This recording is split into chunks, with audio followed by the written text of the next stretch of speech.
An excerpt from Labyrinth, written and read by Freya Pickard.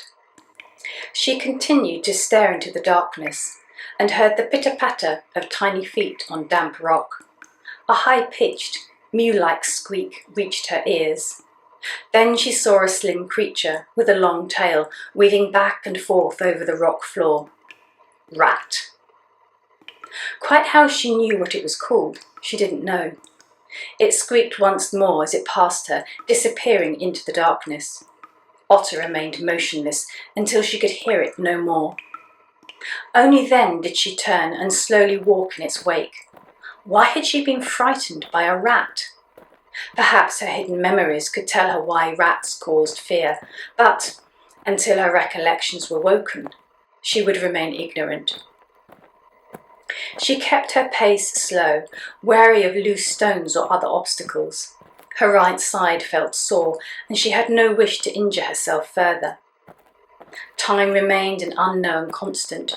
Whether it was night or day, Otter did not know. All she wanted was to reach the end of the labyrinth and find daylight and her way to the mysterious caldera called Fullergun.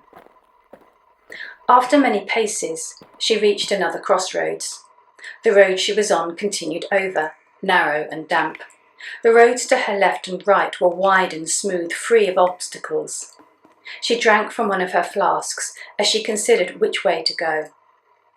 Her original calculations had been proved wrong already. The only two crossroads she had expected to find were the two between Oristurbe and Irak Tam. The way the slaves had all hurried straight over at the first one made her think she hadn't entered the tunnels at the correct place. But if this was the second crossroads just before Irak Tam, and she turned left, she would, in theory, walk straight to Fullergun. Quite where she was if this wasn't the second crossroads. There was nothing in the holloways to indicate which way she should go. Fastening her flask, Otter made up her mind. She would assume she had entered the labyrinth at the correct point and turn left now. Decision made, she stepped out on the smooth, level pathway, feeling the cool breeze cease. Within minutes, her face was covered in sweat. Then her spine crept with coldness, and the back of her neck prickled again. She sighed, feeling weary and almost too tired to react to fear, sending pulses of warning through her body. As she turned, in a vain attempt to see what was following her this time, she saw a shadow move. The patch of darkness rippled as though silk blew in a strong wind. She blinked, and the tunnel remained silent and still. Was she imagining things? Should she stop and rest? Or should she obey her body and flee? The soreness of her right foot and shoulder forbade her to run blindly into the eerie darkness. She turned again to the passageway and picked up her pace. Still, the feeling of being watched pursued her.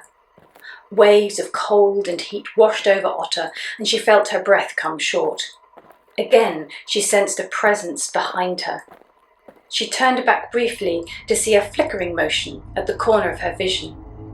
Turning to the passage ahead, she clearly saw a robed figure holding a staff, silhouetted against the green glow of the wall lamps.